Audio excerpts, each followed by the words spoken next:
Welcome to the Slop Farm. Enjoy the video. In this video, I will explain how to connect PayPal to BeatStars.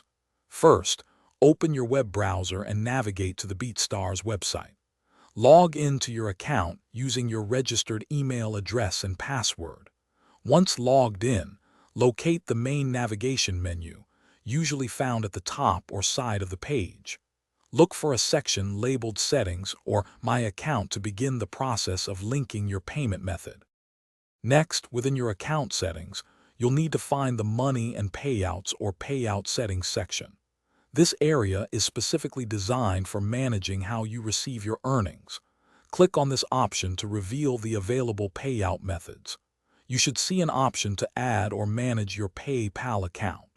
Select PayPal to proceed with the connection, ensuring you are ready for the next step. Now, you will be prompted to enter your PayPal email address. It is crucial to type this email address accurately, as any mistake could lead to payment issues. Double-check the spelling and ensure it matches the email associated with your active PayPal account.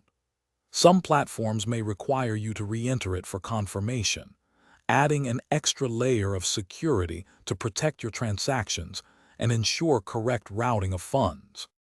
Finally, after entering your PayPal details, look for a Save or Connect button to finalize the link. BeatStars will then attempt to verify the connection with PayPal. You might receive a confirmation email from PayPal or see a status update within your BeatStars dashboard indicating a successful connection. This ensures you're ready to receive your earnings smoothly and efficiently, making your payment process seamless. Thanks for watching. Consider subscribing if we helped you today.